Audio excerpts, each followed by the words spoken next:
Hello बच्चों, कैसे हो सभी। आज हम लोग बच्चे पढ़ने वाले हैं, मालूम है क्या? क्लास 12 का फिजिक्स का क्या इलेक्ट्रिक चार्जेज एंड फील्ड का सारे चैप्टर का important formula and its application, उसका एप्लीकेशन कैसे करना है बच्चे। क्योंकि आप लोगों को फॉर्मूला याद नहीं रहता है ना, इसी कारण हम सोचे कि एक सारा फॉर्मूला एक जगह रख दे, बता दे आप लोग को और उसको अप्लाई कैसे करना है बच्चे। तो चलिए देखते हैं, इसको पढ़ते हैं। और बच्चों, मेरा नाम है शुभम कुमार, करते हैं वीडियो को स्टार्ट। ठीक है, तो देखिए क्या है बच्चे, इलेक्ट्रिक चार्जेज एंड फील्ड है। तो इलेक्ट्रिक चार्जेज एंड फील्ड में सबसे पहला फर्स्ट फॉर्मूला क्या होता है? Charge is quantized. बोलते हैं ना कि चार्ज क्वांटाइज्ड होता है। क्वांटाइज्ड का मतलब होता है कि कोई बॉडी है बच्चे, बॉडी पे टोटल चार्ज जो होता है उसमें इलेक्ट्रॉन, प्रोटॉन और नंबर ऑफ चार्ज के सम के बराबर होता है। बस यहाँ पे चार्ज फ्रैक्शनल नहीं होना चाहिए। चार्ज -1/2, 3/2 ये सब कूलम पॉसिबल नहीं है। तो वही लिखे हैं, देखिए Q is equal to n, where Q क्या है? टोटल चार्ज है। N क्या है? 0 +-1 +-2 +-3। N का वैल्यू 1/2, 2/3 -1/2 पॉसिबल नहीं होगा। अगर आपसे पूछेगा कि क्या क्वांटिजेशन ऑफ चार्ज में -1/2 कूलम पॉसिबल है, तो बोलेगा कभी नहीं, चार्ज फ्रैक्शनल यहाँ पे नहीं होगा क्वांटिजेशन ऑफ चार्ज में। और E क्या है? चार्ज ऑफ प्रोटॉन है या चार्ज ऑफ इलेक्ट्रॉन है।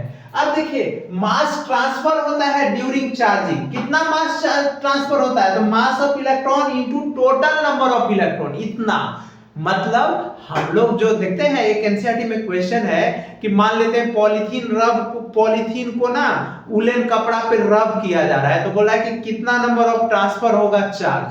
उसमें पूछ रहा है कि क्या मास भी ट्रांसफर होगा, तो बहुत बच्चे लिखते हैं नो, मास रिमेन्स कांस्टेंट होगा। नहीं नहीं बच्चे, मास भी ट्रांसफर होगा। कितना मास होगा? Mass of electron into total number of electron. Total number कितना है इलेक्ट्रॉन का, मतलब number of electron Q is equal to Ne से फॉर्मूला से n का वैल्यू हम लोग निकाले और उसको मास ऑफ इलेक्ट्रॉन से मल्टीप्लाई कर दीजिए, पता चल जाएगा कि टोटल चार्ज कितना। और चार्ज ऑफ, देखिए चार्ज ऑफ इलेक्ट्रॉन और चार्ज ऑफ प्रोटॉन मैग्नीट्यूड में बता रहे हैं 1.6 × 10⁻⁻19 कूलम। बस चार्ज ऑफ इलेक्ट्रॉन आपसे पूछेगा तो बोल दीजिएगा -1.6 × 10⁻19 कूलम।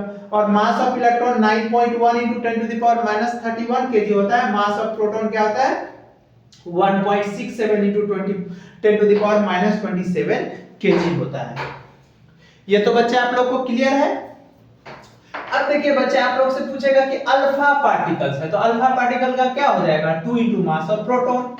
अल्फा पार्टिकल्स का क्या हो जाएगा? 2 × मास ऑफ प्रोटॉन हो जाएगा।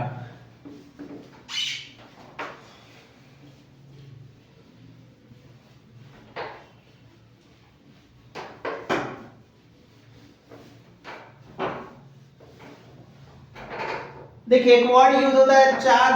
चार्ज जो होता है, charge is additive in nature, मतलब कोई आइसोलेटेड बॉडी है, उस पे कितना टोटल चार्ज है सम को जोड़ दीजिएगा तो वही हो जाएगा charge is additive in nature. अब यहाँ पे हम बात करते हैं, क्या बोले बच्चे कि चार्ज, देखिए हम लोग क्या देखें कि चार्ज कभी भी आपसे पूछेगा कि क्या Q is equal to -1/2 coulomb possible है, पूछेगा क्या पॉसिबल है, तो लिखिएगा नहीं, कभी भी पॉसिबल नहीं है Q इज इक्वल टू -1/2 या 1/2 कूलम। अब देखिए जैसे अल्फा पार्टिकल है बच्चे, अल्फा पार्टिकल्स है, तो अल्फा पार्टिकल का चार्ज कितना होगा? चार्ज ऑफ अल्फा पार्टिकल कितना होगा? देखिए charge of alpha particles, charge of alpha particles is equal to होगा 2 × चार्ज ऑफ प्रोटॉन, मतलब 2 × E+ हो जाएगा। ठीक है, तो और मास ऑफ अल्फा पार्टिकल्स क्या हो जाएगा बच्चे?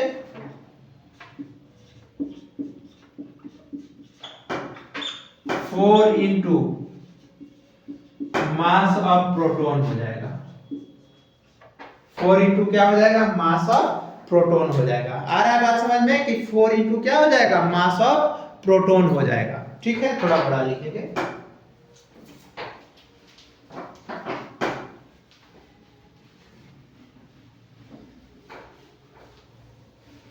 देखिए अब कूलम्ब्स लॉ क्या होता है हम लोग बच्चे, इलेक्ट्रिक फोर्स को ही हम लोग कूलम्ब्स लॉ क्या देता है, इलेक्ट्रिक फोर्स का एक्सप्रेशन देता है।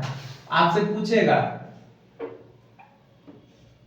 कूलम्ब्स लॉ, ठीक है, ये है कूलम्ब्स लॉ, ठीक है।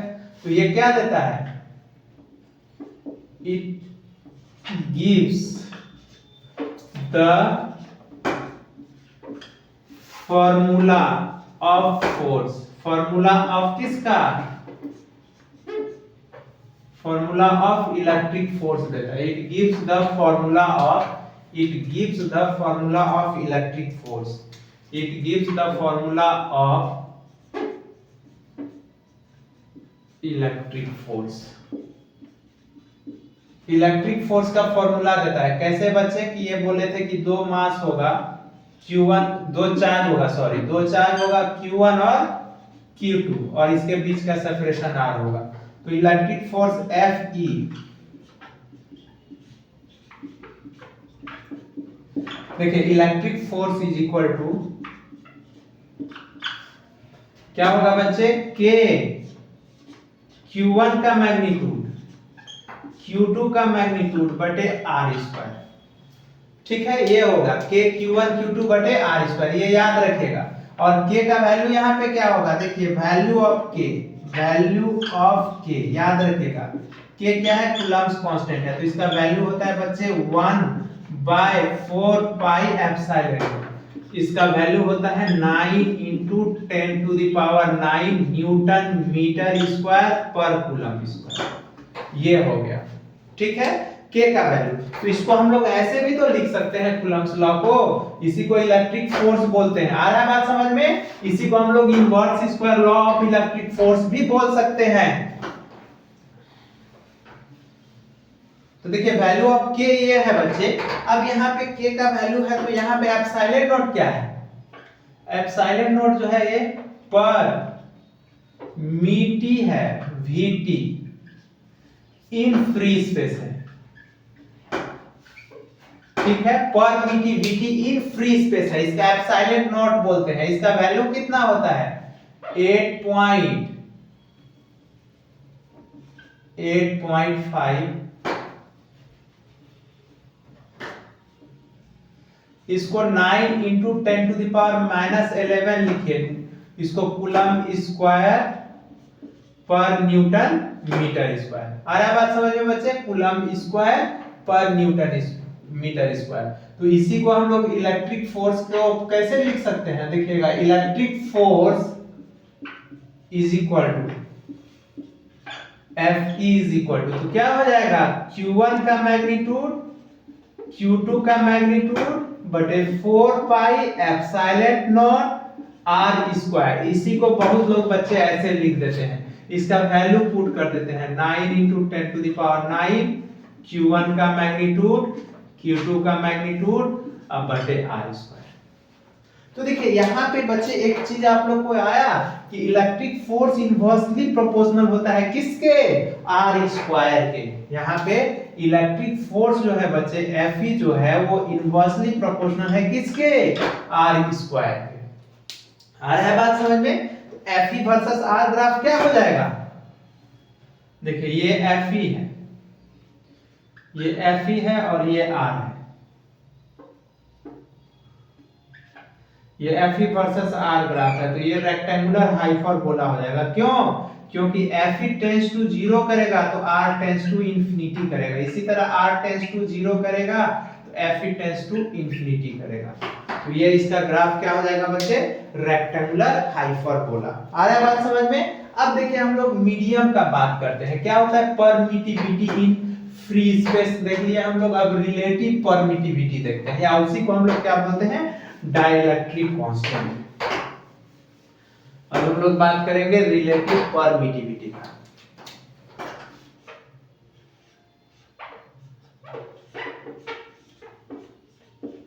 देखिए रिलेटिव परमिटिविटी, या इसी को हम लोग बोलते हैं डाई इलेक्ट्रिक कांस्टेंट, इसको के से या एप्सिलॉन आर से लिखते हैं। क्या बोले बच्चे? के से या एप्सिलॉन आर से लिखते हैं। के से या एप्सिलॉन आर से, इसको के लिखते हैं या एप्सिलॉन आर लिखते हैं। इसका वैल्यू होता है बच्चे इलेक्ट्रिक फोर्स इन मीडियम। क्या बोले? इलेक्ट्रिक फोर्स इन मीडियम बटे electric force in free space, मतलब वैक्यूम। वैक्यूम ये होता है। आ रहा है बात समझ में? तो इसी को हम लोग इलेक्ट्रिक फोर्स इन मीडियम, ऐसे अगर इलेक्ट्रिक फोर्स इन वैक्यूम का बात करें, electric force in vacuum is equal to क्या हो जाएगा? इलेक्ट्रिक फोर्स इन मीडियम बटे एप्सिलॉन आर, या electric force in medium is equal to epsilon r into electric force in vacuum. ये भी तो हो सकता है। क्यों? क्योंकि वैल्यू ऑफ एप्सिलॉन आर जो होता है बच्चे, देखिएगा वैल्यू ऑफ किसका? एप्सिलॉन आर का। देखिएगा फॉर एयर या वैक्यूम कितना होता है? 1। और किसके लिए? वाटर के लिए। वाटर के लिए कितना होता है? एप्सिलॉन आर का वैल्यू बच्चे 80 होता है। अब मेटल के लिए क्या होता है? मेटल के लिए इनफाइनाइट होता है। क्या होता है? इनफाइनाइट होता है। ये तो क्लियर है आप लोग को कि मेटल के लिए क्या होता है? इनफाइनाइट होता है। किसका? रिलेटिव परमिटिविटी का वैल्यू बच्चे। क्लियर है आप लोग को? अब देखिए इलेक्ट्रिक फोर्स इन मीडियम क्या हो जाएगा?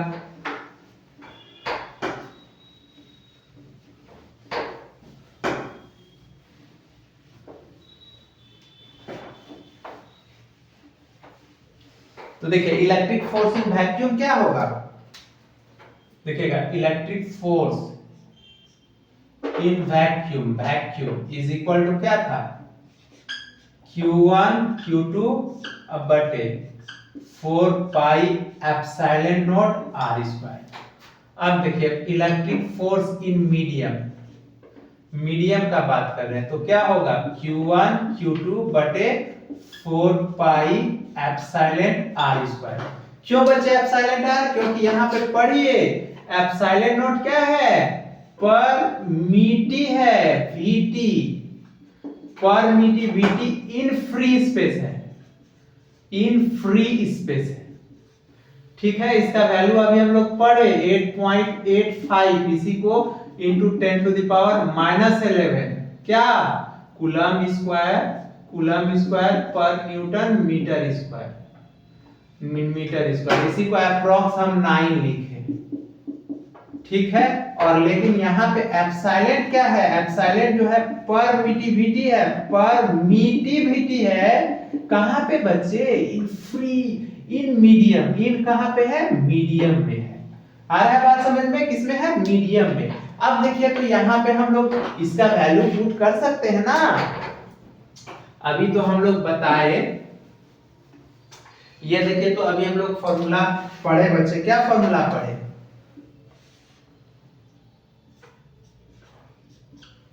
एप्सिलॉन बटे एप्सिलॉन नॉट। तो एप्सिलॉन के जगह पे क्या लिख सकते हैं? Epsilon r into epsilon naught, ये यूज कर सकते हैं। तो यहाँ पे पुट कर लेंगे तो देखिए तो Fm इज इक्वल टू क्या हो जाएगा? Q1 Q2 अब बटे 4 pi epsilon r epsilon naught r square. इसी को बच्चे ऐसे लिख सकते हैं क्या? देखिएगा तो Q1 Q2 अब बटे क्या? 4 pi epsilon naught r square into 1 बटे एप्सिलॉन आर। देखिए तो बच्चे, तो ये फॉर्मूला तो ये हो गया वैक्यूम के लिए, ये तो याद रखना है। और ये मीडियम के लिए हो गया, तो एप्सिलॉन का वैल्यू नहीं दिया रहेगा, एप्सिलॉन आर का वैल्यू दिया रहेगा। इसीलिए इसके बदले में यहाँ पे क्या पुट कर सकते हैं? वैक्यूम। तो F electric force in medium is equal to क्या आ गया? यहाँ पे पुट करेंगे तो क्या हो गया? इलेक्ट्रिक फोर्स इन वैक्यूम अब बटे एप्सिलॉन आर आ गया ये। तो देखिए इससे पता क्या चल रहा है बच्चे कि इलेक्ट्रिक फोर्स को अगर मीडियम में लेके जाएंगे, कहां पे? मीडियम में लेके जाएंगे तो electric force epsilon r factor से घटेगा।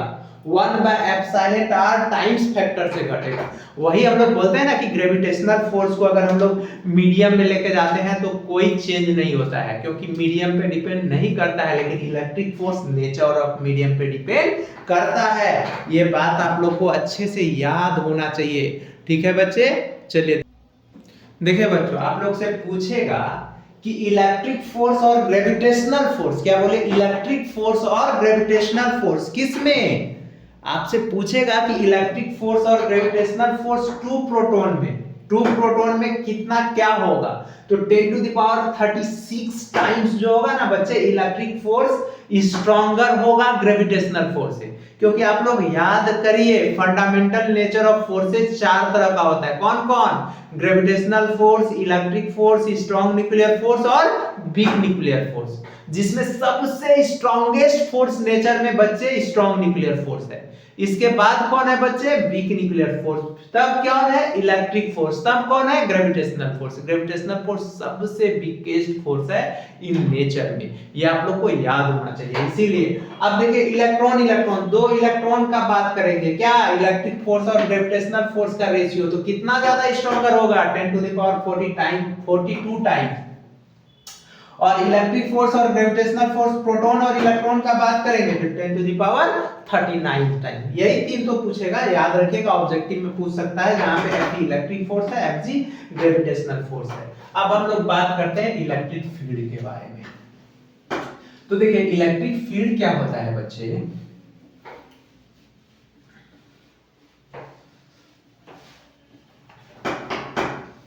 देखिए, जिस चार्ज पे आपको बोले ना इलेक्ट्रिक फील्ड निकालने के लिए, उस चार्ज को लेना ही नहीं है बच्चे।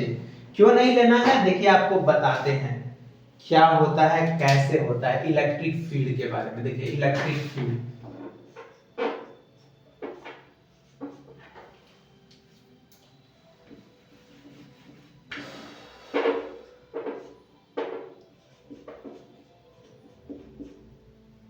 इलेक्ट्रिक फील्ड, इसको हम लोग E लिखते हैं। क्या लिखते हैं बच्चे? Capital E। वेक्टर क्वांटिटी है। Electric field is equal to क्या होता है? इलेक्ट्रिक फोर्स, इसी को इलेक्ट्रोस्टैटिक फोर्स भी बोलते हैं बच्चे। इलेक्ट्रिक फोर्स अब बटे क्या होता है? Test charge. क्या होता है बच्चे? Test charge. देखिए, टेस्ट चार्ज बच्चे में भी पॉजिटिव और नेगेटिव दोनों हो सकता है, ऐसा कोई जरूरी नहीं है। क्वेश्चन पूछा था सीबीएसई में कि टेस्ट चार्ज किसके लिए डिफाइन होता है? इलेक्ट्रिक फोर्स, क्या टेस्ट चार्ज नेगेटिव हो सकता है? ऑफ कोर्स हो सकता है बच्चे।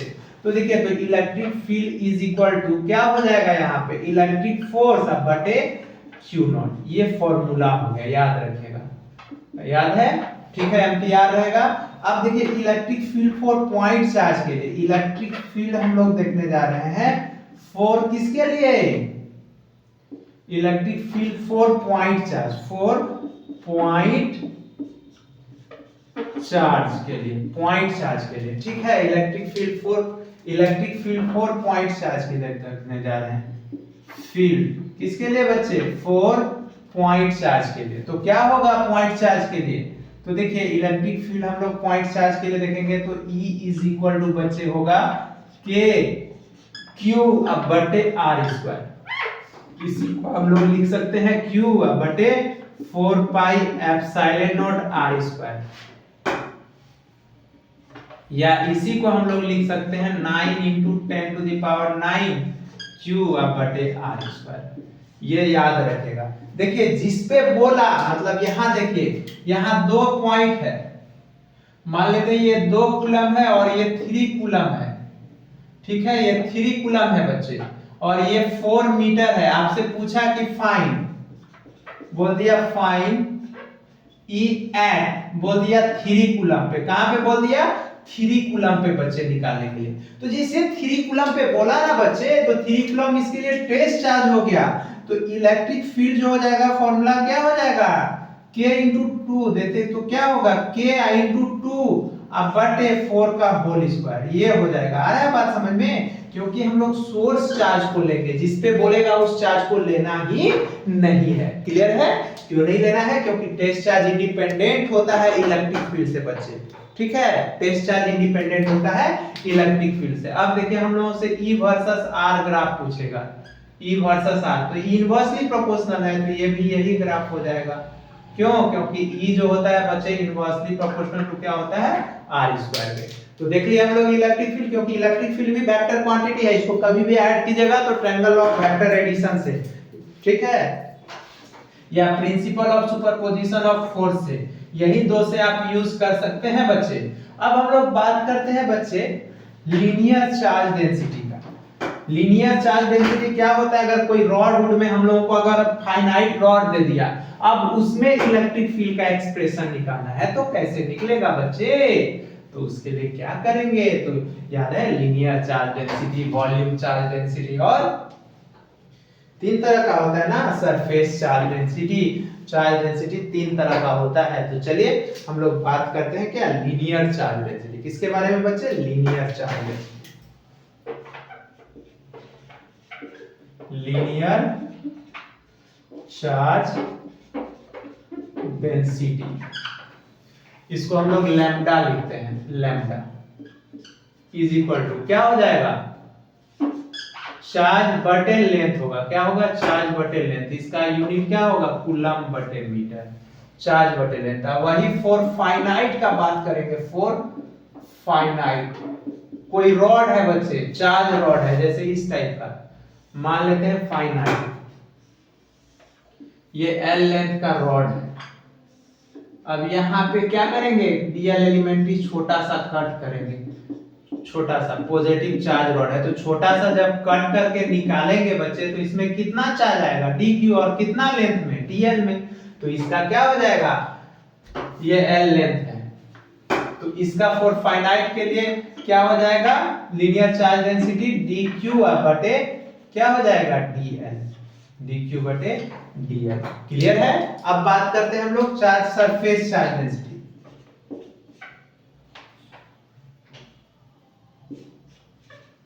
सरफेस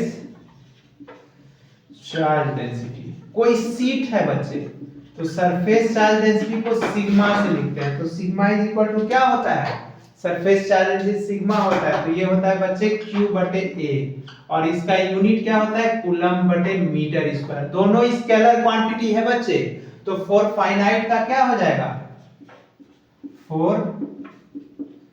फॉर फाइनाइट का तो सिग्मा इज इक्वल टू क्या हो जाएगा,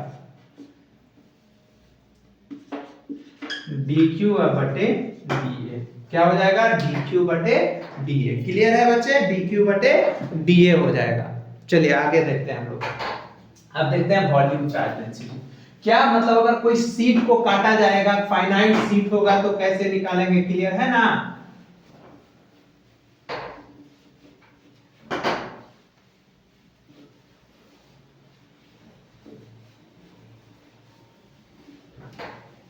देखिए अब हम लोग बात करते हैं वॉल्यूम चार्ज डेंसिटी का।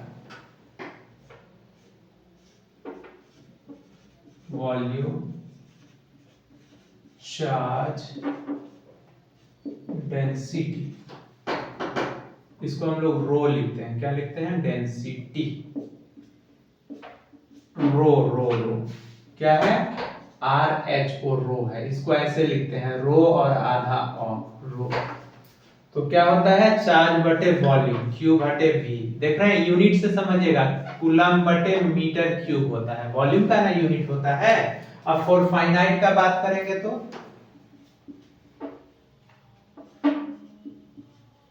फॉर फाइनाइट का तो रो इज इक्वल टू क्या हो जाएगा, dq बटे dV। अब देखिए बच्चे हम बात करते हैं इलेक्ट्रिक डायपोल का। इलेक्ट्रिक डायपोल, क्या बोले, इलेक्ट्रिक डायपोल का बात कर रहे हैं बच्चे। इसको हम लोग P से डिनोट करते हैं, ये वेक्टर क्वांटिटी होता है P से। इज इक्वल टू क्या होता है, इसका फॉर्मूला Q इंटू 2A होता है। Q इंटू 2A कैसे होता है बच्चे, कि मान लेते हैं कोई जैसे देखिए ये डिस्टेंस माइनस क्यू है और ये डिस्टेंस क्या है बच्चे, प्लस क्यू है। इसके बीच का डिस्टेंस कितना है, 2a है, ये 2a है। 2a क्यों ले रहे हैं बच्चे, 2a इसलिए ले रहे हैं ताकि परफेक्ट स्क्वायर निकालने में दिक्कत नहीं हो, इसलिए 2a। और इसका डायपोल का बच्चे याद रखिएगा, डायपोल इलेक्ट्रिक डायपोल क्या है, वेक्टर क्वांटिटी, और इसका डायरेक्शन निगेटिव चार्ज से पॉजिटिव चार्ज होता है। इसका ऐसा यूनिट क्या होता है, कूलम मीटर होता है। क्या होता है, कूलम मीटर। और आपसे पूछेगा कि डायपोल का यूनिट क्या होता है, तो कूलम मीटर। डायपोल क्या है, वेक्टर क्वांटिटी, और डायपोल का डायरेक्शन क्या होता है, निगेटिव टू पॉजिटिव चार्ज। ठीक है, निगेटिव टू पॉजिटिव चार्ज, क्योंकि डायपोल के लिए इक्वल एंड अपोजिट चार्ज होना चाहिए, एक पॉजिटिव तो दूसरा निगेटिव। ये नहीं कि 2 coulomb plus 2 coulomb plus 2 coulomb को बोलेगा इसका डायपोल क्या है, तो नहीं होगा। -2 कूलम -2 कूलम का नहीं होगा, मतलब -2 कूलम होना चाहिए और +2 coulomb, opposite and equal charge होना चाहिए। आया बात समझ में। अब देखिए हम लोग क्या देखने जा रहे हैं, डायपोल का देखने जा रहे हैं एक्सियल पोजीशन पे। एक्सप्रेशन ऑफ इलेक्ट्रिक फील्ड क्या, ड्यू टू डायपोल। डायपोल कहां पे, ऑन एक्सियल, कहां पे बच्चे, एक्सियल। देखिए AXIAL, एक्सियल पोजीशन, मतलब एक्सिस पे पूछ रहा है, तो इस केस में इलेक्ट्रिक फील्ड क्या हो जाएगा बच्चे, 2kp/r³ होता है। क्या होता है, 2kp/r³। इसी को हम लोग 2p/4πε0 लिखते हैं। क्या लिखते हैं, 2p/r³ लिखते हैं। क्यों, क्योंकि यहाँ पे डायपोल के कारण इलेक्ट्रिक फील्ड जो होता है इनवर्सली प्रोपोर्शनल हो जाता है r³ के लिए। अब देखिए हम लोग देखने जा रहे हैं क्या, डायपोल देखने जा रहे हैं बच्चे, कहां पे, एट इक्वेटोरियल पोजीशन पे। इक्वेटोरियल मतलब परपेंडिकुलर एक्सिस के, इक्वेटोरियल पोजीशन पे, इक्वेटोरियल पोजीशन पे। तो क्या होगा, इलेक्ट्रिक फील्ड बराबर ये हो जाएगा kp/r³, मतलब इसको लिखेंगे p/4πε0r³। आ रहा है बात समझ में। तो देखिए यहाँ पे हम नोट करके लिख सकते हैं बच्चे एक बार कि E जो होता है, E इक्वेटोरियल जो होता है, E एक्सियल यहाँ पे लिखते हैं, E एक्सियल जो होता है बच्चे equal to 2 into E equatorial होता है। इक्वेटोरियल होता है, देख रहे हैं ना, यहाँ पे देखिए 2p/4πε0r³ है, यहाँ p/4πε, तो 2 इंटू इक्वेटोरियल होता है। इसलिए ये दोनों का E एक्सियल बटे E इक्वेटोरियल का रेशियो 2:1 होता है, और E इक्वेटोरियल बटे E एक्सियल का रेशियो 1:2 होता है। ये पूछ सकता है, याद रखिएगा। तो देखिए यहां से एक बात हम लोगों को सीखने को मिला। क्या सीखने को मिला बच्चे, देखिए फॉर्मूला लिखना होगा तो 5 मिनट में लिख देंगे, लेकिन बच्चे समझाना बहुत बात है, बहुत बड़ी बात है। क्यों, क्योंकि आप लोग को यूज करने आना चाहिए ना। अब देखिए यहाँ पे जैसे कि हम लोग बात करते हैं बच्चे इसका,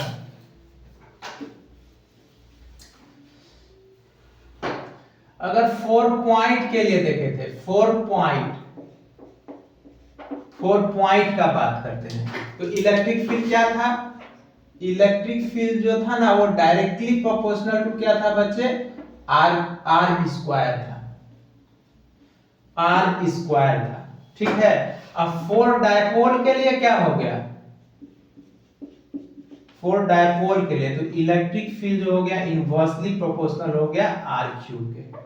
क्या हो गया बच्चे, r³ के। ये याद रखिएगा। तो इसका ग्राफ क्या हो जाएगा,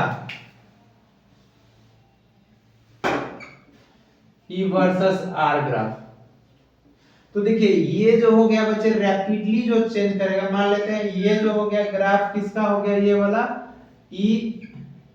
E directly proportional to r² हो गया, 4 पॉइंट चार्ज के लिए हो गया। ठीक है, r² हो गया। अब डायपोल के लिए बात करेंगे तो रैपिडली चेंज करेगा, तो देखिए ये करेगा बच्चे ऐसे रैपिडली, ये ग्राफ चल जाएगा। तो ये वाला ग्राफ क्या हो गया, आर क्यूब हो गया। ठीक है, डायपोल के लिए। चलिए अब हम लोग बात करते हैं किसके लिए, अब हम लोग इनफाइनाइट रॉड क्या होगा, सेमी सर्कुलर रिंग पे क्या होगा, उसका फॉर्मूला देखते हैं।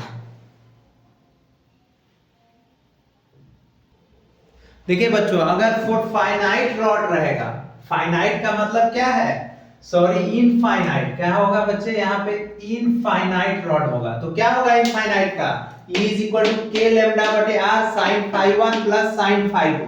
मतलब ये फाई 1 है और ये फाई 2। अगर कोई रॉड है बच्चे, चार्ज रॉड है, उसको हम लोग क्या किए, एलिमेंट्री कट कर लिए। अब ठीक है, अगर वही इफ फाई 1 और फाई 2 90 डिग्री हो जाएगा, लिख देगा if rod is infinite long, बोल देगा इनफाइनाइट लॉन्ग, मतलब उस केस में फाई 1 और फाई 2 कितना हो जाएगा 90, तो 91 1 2 हो जाएगा, तो 2 के लैम्डा बाय आर। और देखिए for centre of semi circle ring क्या हो जाएगा बच्चे, यही होगा, E इज इक्वल टू 2 के लैम्डा बाय आर। अगर कोई सेमी सर्कल रिंग है तो, और इसका डायग्राम क्या हो जाएगा, इसका graph E versus R graph क्या हो जाएगा, यही हो जाएगा, रेक्टेंगुलर हाइपरबोला, याद रखिएगा।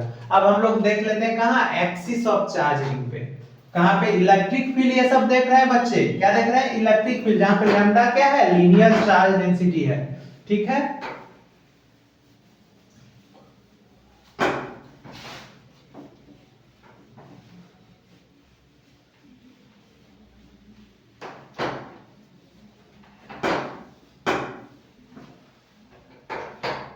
अब देखिए हम लोग किसका देखने जा रहे हैं, electric field at the axis of charge ring. देखिए यहां पे लिख देते हैं,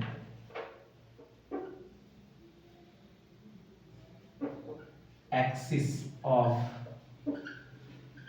चार्ज रिंग, मतलब ये बच्चे मान लेते हैं ये चार्ज रिंग है, ये चार्ज रिंग है।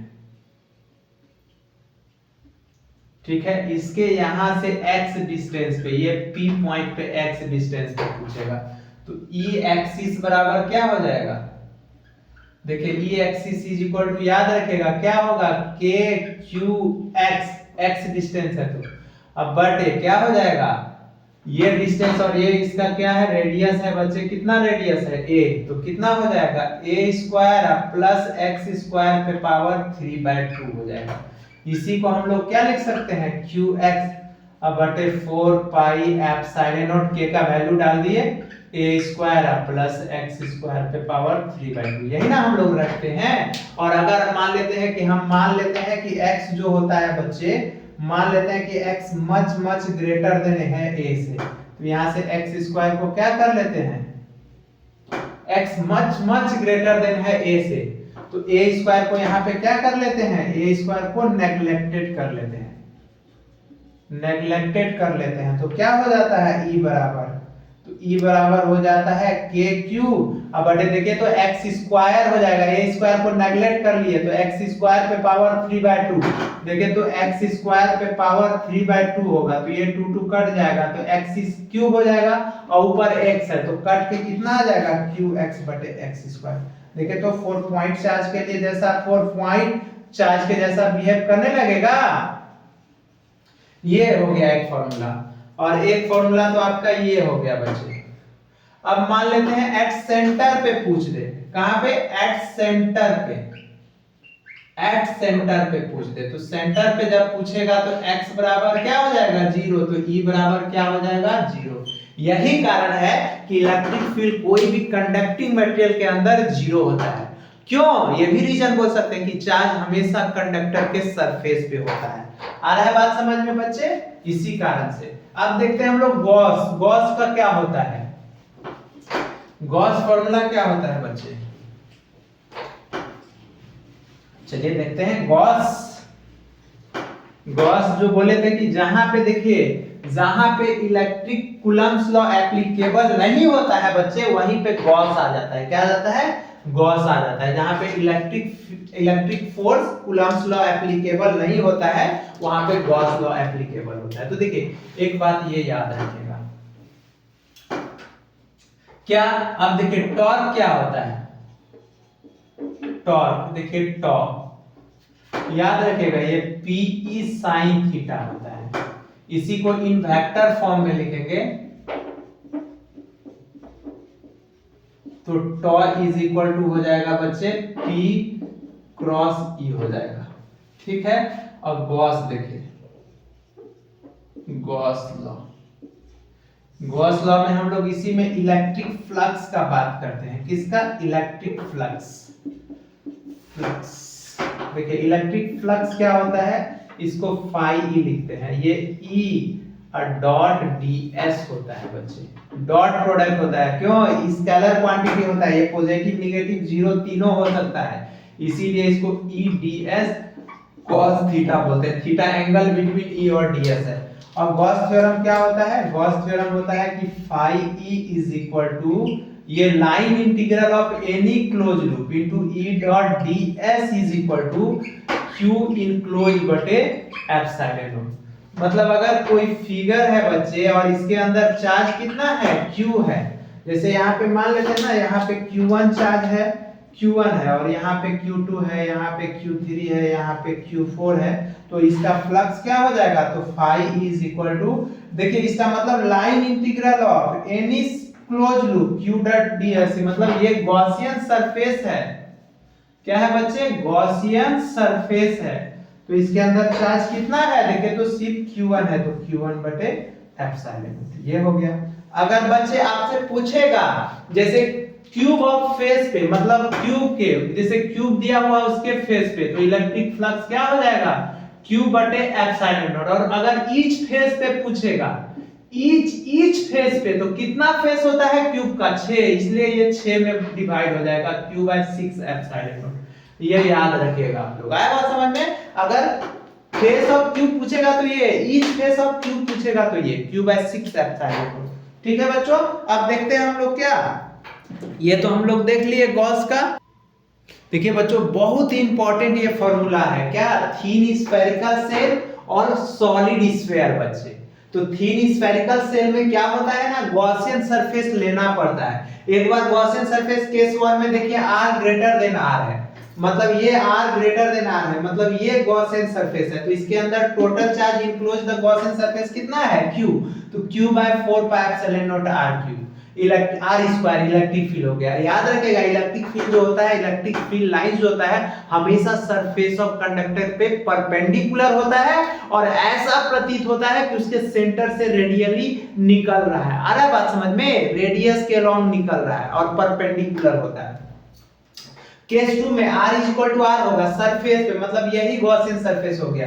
तो E बराबर क्या हो जाएगा? 0। क्यों? क्योंकि आप लोग बोले थे कि टोटल चार्ज इसके सरफेस पे हो गया, इसके अंदर तो हुआ नहीं, इसके अंदर कोई भी चार्ज नहीं है, इसलिए इलेक्ट्रिक फील्ड 0 है।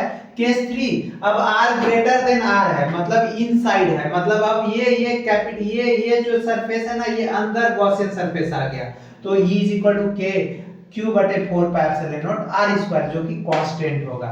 इसी कारण से इसका ग्राफ क्या होगा? E वर्सेस r ग्राफ 0 हो गया, और इसके बाद E इनवर्सली प्रोपोर्शनल टू, देखिए E इनवर्सली प्रोपोर्शनल टू क्या हो गया? r स्क्वायर हो गया। अब देखिए सॉलिड स्फीयर का यही केस होगा, r आउटसाइड होगा तो ये हो जाएगा E inversely proportional to r square हो जाएगा।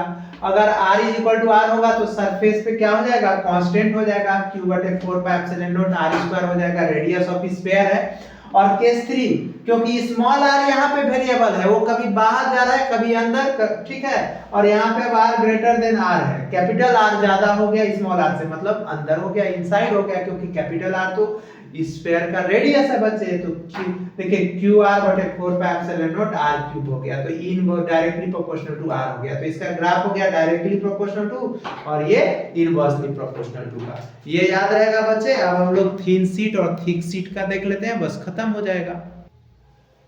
देखिए बच्चों ये लास्ट है, ये थीन शीट है बच्चे। थीन मतलब मान लेते हैं ना कॉपी का या बुक का एक पेज है, एक पेज है, उसका सरफेस चार्ज डेंसिटी कितना है बच्चे? सिग्मा है। तो इसका इलेक्ट्रिक फील्ड कितना हो जाएगा? सिग्मा बाय 2 एप्सिलॉन नॉट, और एप्सिलॉन नॉट का वैल्यू आप जानते हैं 8.85 into 10 to the power -12 coulomb square पर न्यूटन मीटर स्क्वायर होता है। और ये थिक शीट है, मतलब बुक है, मोटा बुक है, तो उसका इलेक्ट्रिक फील्ड क्या होगा? Sigma by epsilon not. इसका डेरिवेशन देखना है तो वीडियो अपलोडेड है बच्चे। अब देखिए पैरेलल प्लेट है, तो पैरेलल प्लेट में इधर निगेटिव और इधर पॉजिटिव। तो देखिए यहाँ शीट 1 शीट 2 लिए और यहाँ पे रीजन लिए बच्चे, देखिए यहाँ पे रीजन 1 रीजन 2 और रीजन 3 लिए। तो देखिए तो यहाँ पे इधर इलेक्ट्रिक फील्ड क्या हो जाएगा, E बराबर ये, तो ये सिग्मा बटे 2 एप्सिलॉन नॉट माइनस हो जाएगा और ये कितना हो जाएगा, सिग्मा बटे 2 एप्सिलॉन नॉट हो जाएगा।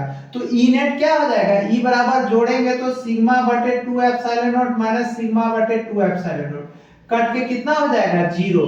इसीलिए अगर अपोजिट पैरेलल प्लेट है, मतलब एक पॉजिटिव है दूसरा निगेटिव है, तो दोनों आउटसाइड जो होगा इलेक्ट्रिक फील्ड 0 होगा। याद रखिएगा क्या बोले, इक्वल एंड अपोजिट अगर उसका सरफेस चार्ज डेंसिटी सिग्मा दिया हुआ है, इक्वल एंड अपोजिट मतलब ये प्लस और ये माइनस, तो दोनों आउटसाइड रीजन पे क्या हो जाएगा, इलेक्ट्रिक फील्ड 0 हो जाएगा और इनसाइड रीजन पे क्या हो जाएगा, सिग्मा बाय एप्सिलॉन नॉट। कैसे, देखिए E1 बराबर क्या होगा, सिग्मा बाय 2 एप्सिलॉन नॉट, फिर E2 बराबर भी सिग्मा बाय 2 एप्सिलॉन नॉट, दोनों को जोड़ दीजिए तो 2 एप्सिलॉन नॉट कॉमन और सिग्मा प्लस सिग्मा, तो क्या होगा 2 sigma bye 2 epsilon not, cut के यही सिग्मा बाय एप्सिलॉन नॉट हो जाएगा और यहाँ 0। अब देखिए डिफरेंट सरफेस चार्ज डेंसिटी ले लिए, तो दोनों का डायरेक्शन देखिए। अब बच्चे यहाँ पे खड़े हैं, यहाँ पे कुछ नहीं तो टेस्ट पॉजिटिव चार्ज है और देखिए ये भी पॉजिटिव चार्ज, तो like charge repel each other, इसलिए शीट 1 के कारण इलेक्ट्रिक फील्ड इधर आ गया। फिर देखिए शीट 2 को देखिए, वो भी देखिए पॉजिटिव है, ये भी पॉजिटिव, तो like charge repel each other, ये भी रिपेल हो गया। तो ये भी आ गया सिग्मा 1 बटे 2 एप्सिलॉन नॉट माइनस में और सिग्मा 2 बटे, देखिए माइनस सिग्मा 2 बटे 2 एप्सिलॉन नॉट, दोनों को जोड़ेंगे तो 1 by 2 epsilon naught common, minus sigma 1 minus sigma 2। अब यहाँ पे देखिए इधर जा रहा है तो इसका वैल्यू कितना हो गया, सिग्मा 1 बटे 2 एप्सिलॉन नॉट और इसका सिग्मा 2 बटे 2 एप्सिलॉन नॉट, लेकिन सिग्मा 2 जो आया ये निगेटिव आया, क्यों, क्योंकि इधर है, देख लीजिए यहाँ बताया है इधर निगेटिव। तो देखिए जोड़ेंगे तो E इज इक्वल टू, दोनों को जोड़ेंगे तो 1 बाय 2 एप्सिलॉन नॉट कॉमन ले लिया और सिग्मा 1 माइनस सिग्मा 2 कर दिया और दोनों उधर जा रहा है तो दोनों पॉजिटिव, मतलब ये सिग्मा 1 बटे 2 एप्सिलॉन नॉट और ये सिग्मा 2 बटे 2 एप्सिलॉन नॉट। तो E नेट बराबर क्या हो जाएगा, दोनों को जोड़ देंगे E1 प्लस E2, क्योंकि दोनों के बीच का एंगल 0 डिग्री है, तो देखिए तो दोनों को जोड़ दिए तो ये आ गया। देखिए बच्चे इसका जो भी फॉर्मूला था हम सारा लिख दिए, यही फॉर्मूला था। नेक्स्ट क्लास में नेक्स्ट चैप्टर का फॉर्मूला बताएंगे, इसको अच्छे से याद कर लीजिएगा, इससे बाहर क्वेश्चन इस पे नहीं आएगा। Thank you.